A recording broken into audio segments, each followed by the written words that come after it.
Voilà, très chers bien-aimés dans les Seigneurs, nous vous bénissons dans le précieux et puissant nom de Jésus.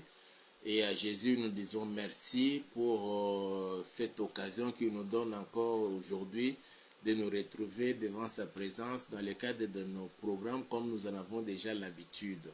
Alors cette semaine, nous sommes en train de prier pour le second semestre de l'année et que les Seigneurs puissent encore être avec nous et que qu'il puisse nous aider afin d'atteindre tous nos objectifs tels que nous nous sommes assignés avec lui, bien sûr, au début de cette année 2025. Avant de commencer, nous voulons d'abord prier et recommander ce moment entre les mains du Seigneur. Prions tous ensemble. Tendre Père, nous te disons merci et nous bénissons ton Saint-Nom pour tout ce que tu fais, ô Dieu, dans la vie de chacun de nous et surtout pour ces moments où tu permets que nous puissions encore nous retrouver, moi, mes soeurs, mes frères, ainsi que tous ceux, Seigneur, connectés à ces programmes devant le trône de la grâce et à tes pieds pour bénéficier, Seigneur, de tout ce que tu as prévu pour nous, Seigneur. Que toute la gloire te soit rendue à jamais, toi qui es digne de recevoir l'honneur, la gloire, la puissance, les trônes d'éternité en éternité. Je déjoue tout le plan du diable, des sorciers, des satanistes, des occultistes. Je les voue à l'échec dans le précieux et puissant nom de Jésus-Christ Nazareth. Étends ta main, Seigneur, ouvre ton ciel et répands ta grande bénédiction dans la vie de chacun en ce moment. Dans le précieux et puissant nom de Jésus, et nous disons Amen. Nous bénissons le Seigneur pour ce moment où il permet que vous et moi puissions vraiment nous tenir devant sa présence. C'est une grâce que nous ayons de sa part. Nous sommes en train de nous préparer, mes frères et sœurs, de manière spirituelle pour attaquer, pour commencer, pour nous engager dans le second semestre de cette année 2025. Comme je le disais hier, que l'année est subdivisée en plusieurs étapes. Nous avons 365 jours, nous avons 52 semaines, nous avons 12 mois et nous avons 4 trimestres, nous avons 2 semestres. Le mois compte 30 jours, la semaine compte 7 jours, et un jour compte 2 journées ou bien 24 heures et chaque journée compte 12 heures. Une heure compte 60 minutes et 1 minute compte 60 secondes et une seconde compte 60 tierces. C'est comme cela que l'emploi du temps a été subdivisé. Et ça, c'est le Seigneur qui a permis que les choses soient ainsi. Les hommes n'ont que juste observer et comme nous disons, nous parlons de ce qui monte au niveau de pyramides, des ziggourats, d'autres encore dans les obélisques, juste pour entrer en contact avec les esprits, avec les êtres spirituels, les communiquant comment les choses évoluent ici sur la terre. Nous avons lu hier, et je voudrais bien que nous puissions encore lire cela. Job, c'est que le Seigneur lui-même, s'adressant à Job, et dit ceci. Permettez que je cherche Job, chapitre 38, et ça c'est très important. C'est important que nous puissions connaître ces choses-là pour savoir comment nous devons mener notre vie sur la terre pendant que nous sommes ici sur la terre. La Bible dit ceci, c'est le Seigneur, l'Éternel, qui s'adressant à Job, dit ceci. L'Éternel répondit à Job du milieu de la tempête et dit, ça c'est nous sommes dans Job chapitre 38, le premier et le deuxième verset. Je réponds, l'Éternel répondit à Job du milieu de la tempête et dit, qui est celui qui obscurcit mes desseins par des discours sans intelligence? Et c'est là où nous avons compris que nul, par des paroles de malédiction, aucun mauvais sort que l'on peut jeter sur nous pourrait obscurcir le plan de Dieu, les desseins de Dieu dans la vie de ses enfants, dans ta vie, parce que tu lui appartiens, ma soeur, mon frère, papa, maman, parce que vous appartenez au Seigneur, même pas les sorciers, les satanistes, les occultistes. Ils pourraient bien retarder cela, nous plongeant dans une distraction, mais du moins, ce que le Seigneur a prévu de réaliser, d'accomplir dans la vie de chacun, cela finira par s'accomplir. Comme il a dit dans Habakkuk, Habakkuk dit dans Habakkuk chapitre 2, à partir du premier verset, j'étais à mon poste, j'attendais et je voulais voir ce que le Seigneur me parlait. Et la Bible dit, le Seigneur lui dit, la prophétie a déjà été dite, a déjà été prononcée, attends-la, même si elle tarde pour s'accomplir, elle finira toujours par s'accomplir parce que la prophétie ou la promesse divine ne ment jamais. Elle marche jusqu'à son terme. Alors, tous les desseins de Dieu, si le Seigneur avait permis que il avait prévu, disons, qu'ici sur la terre, vous allez passer autant de jours de vie et vous connaîtrez telle ou telle autre circonstance et situation dans votre vie, nul ne peut changer cela. Le diable viendra toujours nous poussant dans une vie de manque de crainte de l'Éternel, dans la vie des péchés, pour lui permettre d'avoir des arguments à nous accuser auprès du Seigneur. Mais du moins, ce que Dieu a décidé de faire avec chacun, il va l'accomplir. Alors il dit, qui peut alors changer, obscurcir mes desseins par des paroles sans intelligence? Et les paroles sans intelligence, je prends ici les cas de toutes les malédictions, de tous les mauvais sorts, des mauvaises paroles que l'on aurait prononcées sur nous, contre nous.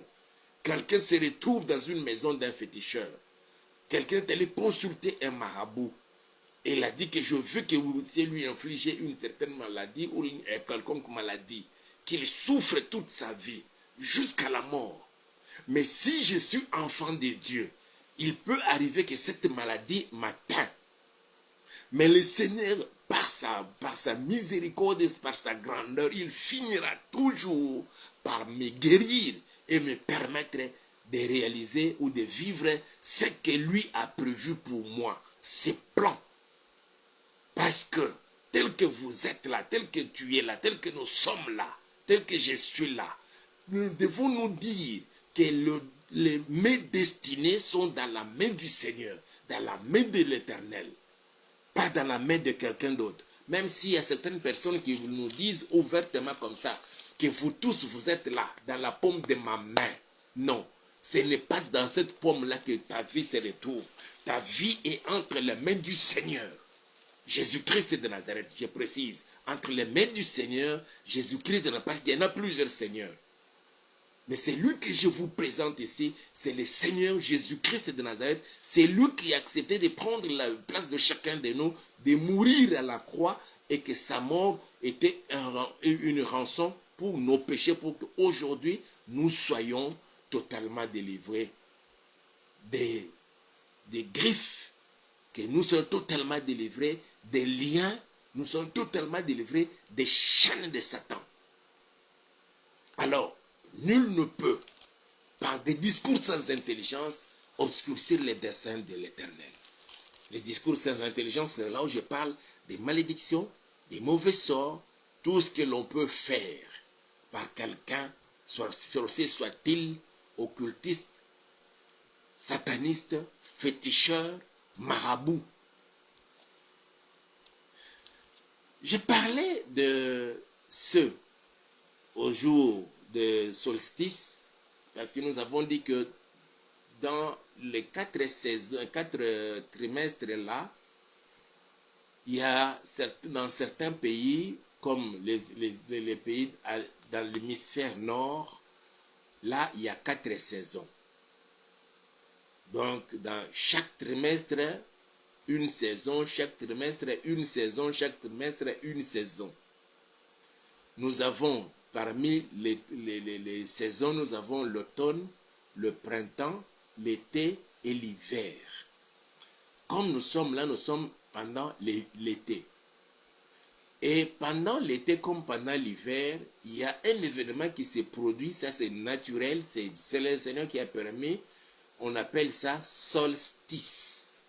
Les solstices qui se produisent pendant l'été, on dit c'est le solstice d'été.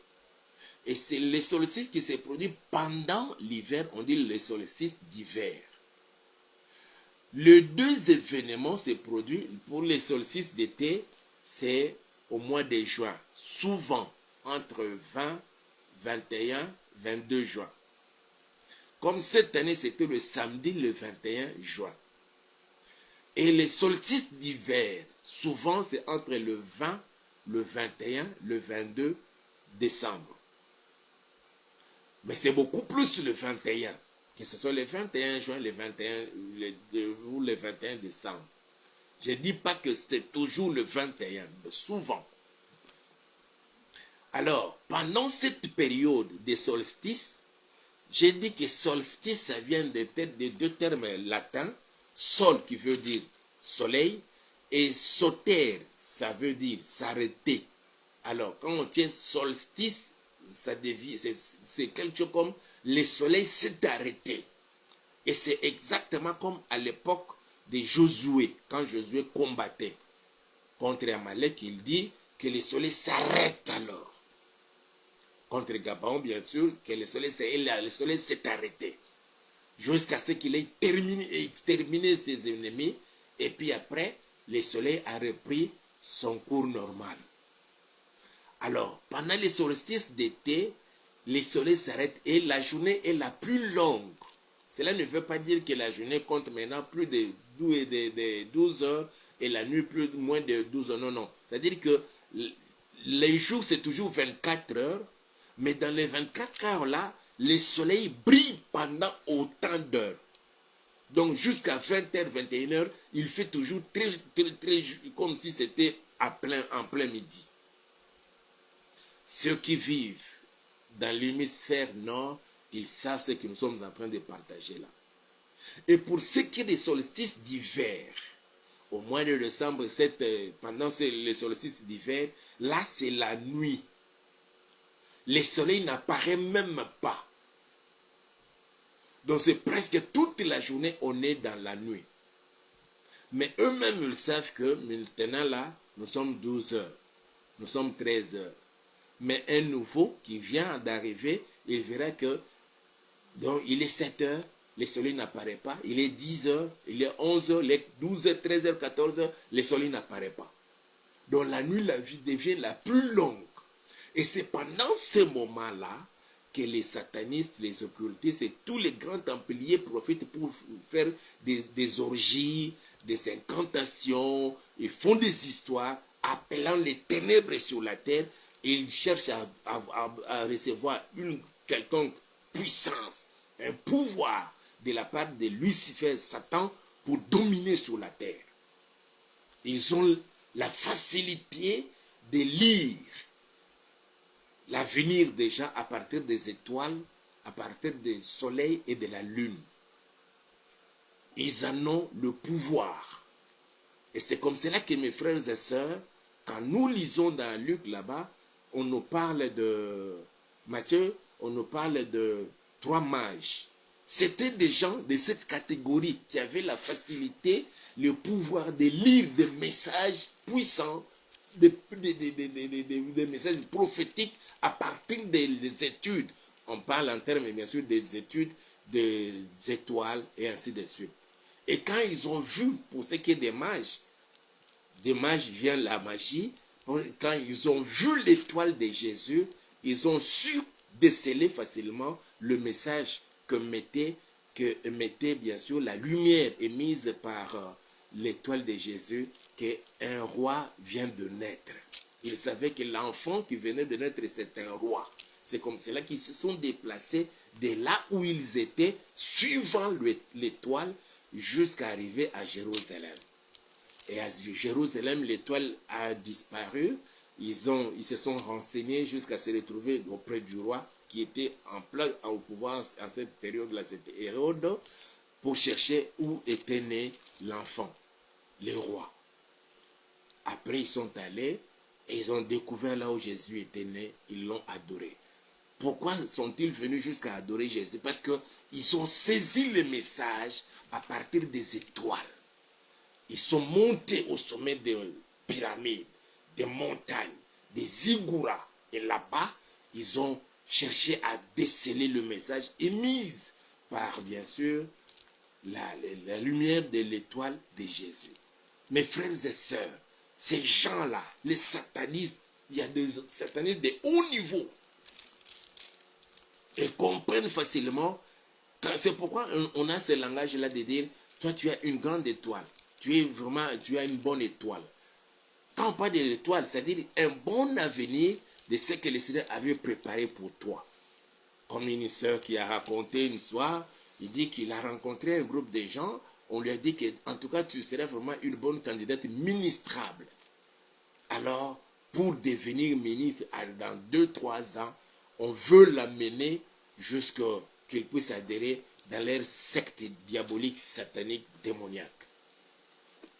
Ils ont lu son étoile. Et chaque personne sur la terre a une étoile. Quand ton étoile commence à briller, mes frères et sœurs, personne ne pourra obscurcir. C'est comme ça que le Seigneur parle, obscurcir les desseins de Dieu. Je décrète et je déclare, nul ne pourra obscurcir les desseins de Dieu dans votre vie au nom puissant de Jésus-Christ de Nazareth. Dans Jérémie chapitre 29, je lis, les versets qui nous concernent, c'est le verset 11. Je lis juste le verset 11 là. Permettez, je lise quand même l'histoire, ce qui s'est passé pour les enfants d'Israël qui étaient en captivité. Et là-bas en captivité, il y avait des prophètes qui leur apportaient des prédictions, disons, de la part du Seigneur. Mais le Seigneur leur a dit, ça ne vient pas de moi. Voilà ce que moi je vous dis. Jérémie chapitre 29, verset 1er. Voici le contenu de la lettre que Jérémie, le prophète, envoya de Jérusalem au reste des anciens en captivité, aux sacrificateurs, aux prophètes et à tout le peuple. Que Nebuchadnezzar ou Nabucodonosor avait emmené captif de Jérusalem à Babylone après que le roi Jéconia, la reine, les eunuques, les chefs de Juda et de Jérusalem, les charpentiers et les serruriers furent sortis de Jérusalem. Il a remis à Éléazar, fils de Shaphan, et à Gemaria, fils de Ilkija, envoyés à Babylone par Sédécias, roi de Juda, auprès de Nebuchadnezzar, roi de Babylone. Elle était ainsi conçue. Ainsi parle l'Éternel des armées, les dieux d'Israël, à tous les captifs que j'ai amenés de Jérusalem à Babylone. Bâtissez des maisons et habitez-le. Plantez des jardins et mangez-en le fruit. Prenez des femmes et engendrez des fils et des filles. Prenez des femmes pour vos fils et donnez des maris à vos filles, afin qu'elles enfantent des fils et des filles. Multipliez là où vous êtes et ne diminuez pas. Recherchez les biens de la ville où je vous ai mené en captivité et priez l'Éternel en sa faveur, parce que votre bonheur dépend du sien. Car ainsi parle l'Éternel des armées, les dieux d'Israël. Ne vous laissez pas tromper par vos prophètes qui sont au milieu de vous et par vos devins. N'écoutez pas vos songeurs dont vous provoquez les songes, car c'est le mensonge qu'ils vous prophétisent en mon nom. Je ne les ai point envoyés, dit l'Éternel. Mais voici ce que dit l'Éternel. Dès que 70 ans seront écoulés pour Babylone, je me souviendrai de vous et j'accomplirai à votre égard ma bonne parole en vous ramenant dans ces lieux. Car je connais les projets que j'ai formés sur vous, dit l'Éternel, projets de paix et non de malheur, afin de vous donner un avenir et de l'espérance. Je reprends les versets 11 parce que c'est les versets 11 qui nous concernent. Le Seigneur dit ceci, car je connais les projets que j'ai formés sur vous, dit l'Éternel, projet de paix et non de malheur, afin de vous donner un avenir et de l'espérance. Projet de paix, projet au pluriel, projet de mariage, projet d'avoir un nouveau travail et puis un travail qui paye bien, projet pour avoir des enfants, projet pour les voyages, projet pour avoir une bonne maison, projet de ceci, projet de cela. Et tous ces projets, ce sont les projets de paix. En quel moment quelqu'un pourra être en paix? C'est lorsque tout ce qu'il fait lui réussit. Et le projet que le Seigneur a pour toi et pour moi, c'est le projet de réussite, c'est le projet de succès, c'est le projet de victoire. Que ces projets-là, je décrète et je déclare, se réalisent dans votre vie au nom puissant de Jésus-Christ de Nazareth. Je disais, dans le projet des satanistes, des occultés, des agents du diable, Tout ce qu'ils ont fait le samedi passé, les jours des solstices d'été, c'était pour que, en second semestre de cette année 2025, toi et moi ne vivions pas la lumière du Seigneur. Toi et moi ne puissions pas expérimenter la puissance du Seigneur. Que toi et moi ne puissions pas bénéficier des bénédictions de notre Dieu. Je décrète et je déclare, quelles que soient leurs incantations, quelle que soit leur puissance et tout ce qu'ils ont libéré ces jours-là, et ils continueront à le faire encore. Même pendant que nous nous tenons devant sa présence, il y a des ceux-là qui sont au cimetière, faisant des incantations, là au cimetière, sur certaines tombes, pour recevoir la puissance à partir de ces morts-là, et afin de leur permettre de régner ici sur la terre. Il y a de ceux-là qui se retrouvent au bord du fleuve, au bord des rivières, à la source d'une rivière, même dans certains ruisseaux, ils sont là, en train de faire des incantations. D'autres encore dans des forêts, d'autres encore chez eux à la maison. Quelqu'un a une chambre secrète que personne ne peut entrer là-bas. Il en a transformé, c'est devenu son sanctuaire. Il entre en contact avec les êtres, avec Satan, avec Lucifer, pour bloquer la vie de plusieurs. Mais je décrète et je déclare, tout ce qu'eux ils feront cela n'aura aucun effet sur toi, dans ta vie, dans ta maison, dans ta famille. Mais le Seigneur notre Dieu, c'est seulement ses projets à lui qui s'accompliront dans votre vie, et tous les jours, tout ce qu'ils ont projeté contre toi, contre moi, contre nous, contre nos familles, en second semestre de l'année, ils ont projeté l'accident, grave maladie, quelque chose qui pourrait vraiment changer le cours de votre vie, mais dans le négatif. Je décrète et je déclare, cela va échouer. Et je révoque toutes les paroles de malédiction qu'ils ont prononcées contre toi et contre moi, dans le précieux et puissant nom de Jésus. D'autres encore font des voyages astrales, se déplaçant de chez eux jusque dans nos maisons. Ils entrent spirituellement, bien sûr, avec un corps astral. Certains prennent le corps d'un gecko, lézard dans la maison, et des moustiques, de certains insectes dans la maison. Or, ce ne sont pas des insectes naturels, c'est plutôt ces agents-là qui viennent jusque dans nos maisons à partir de ces insectes-là, nous piquant et prélevant le sang en nous. Ils partent avec ces sangs-là pour les travailler dans leur laboratoire, cherchant à partir de ces sangs qu'est-ce que l'on peut injecter comme maladie, comme blocage dans la vie. Je décrète et je déclare que tout ce que l'on fait sur toi, à partir des moustiques ou des insectes nuisibles dans votre maison, dans votre vie, dans votre entourage, d'autres encore, jusque même à l'église, je les détruis maintenant au nom puissant de Jésus, et je déclare leur échec total. Mais que seuls les projets de notre Seigneur se réalisent dans votre vie, dans le précieux et puissant nom de Jésus-Christ de Nazareth. Que dans partout où vous nous suivez en ce moment, que le Seigneur dépêche ses anges pour assurer la sécurité de chacun. Que le sang de Jésus-Christ couvre toutes les maisons, tous les lieux, toutes les parcelles, tous les appartements, toutes les villas où se trouve chacun en ce moment précis. Pour la sécurité, la protection. Pas seulement la maison où vous habitez, mais là où vous travaillez, à l'école où vos enfants étudient. Vous avez une boutique, une pharmacie, une maison commerciale. Que les anges de Dieu les protègent et que cela soit couvert par le sang précieux de notre Seigneur Jésus-Christ. Vivez la bénédiction du Seigneur, vivez l'accomplissement de ses projets, de ses promesses, de ses desseins dans votre vie de tous les jours. Je décrète et je déclare, les quelques jours qui restent pour boucler notre marche avec le mois de juin 2025 sont bénis. Et le second semestre de l'année est béni. Personne ne pourra changer les programmes du Seigneur dans votre vie. Je les déclare dans le précieux et puissant nom de Jésus et nous disons Amen. Vous êtes bénis et nul ne va révoquer cette bénédiction dans votre vie. Votre second semestre de l'année est béni. Et vous verrez ce que le Seigneur fera avec vous. Croyez ce que je vous dis et cela va s'accomplir. La main du Seigneur, de mon Dieu, soit sur vous, sur votre maison, et que votre sommeil soit vraiment béni. Nous sommes reconnaissants à Dieu qui a permis que nous soyons encore là.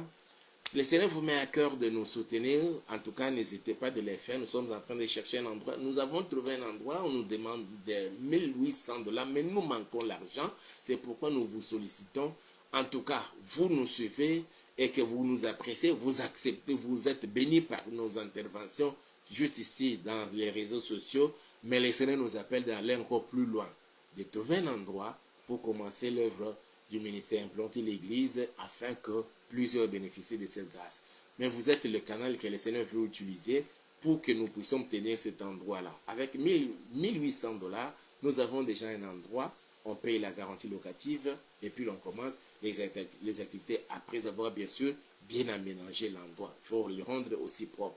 Le Seigneur vous marque de nous envoyer, de nous soutenir avec 100 $, 50 $, 200 $, 500 $, ou vous dites que je vous prenez la chair de payer le tout. En tout cas, le Seigneur ne manquera pas de vous bénir. Aimez la vidéo, partagez-la avec un grand nombre de gens et aussi n'oubliez pas de vous abonner à notre chaîne YouTube Auberge de Vie TV et de faire abonner d'autres personnes pour qu'ils aient bénéficié de cette grâce que le Seigneur nous donne. Vous êtes bénis et la RDC est bénie. On se retrouve demain. Nous ferons de notre mieux pour commencer à 23h30, heure de Kinshasa. Je vous aime. Ciao.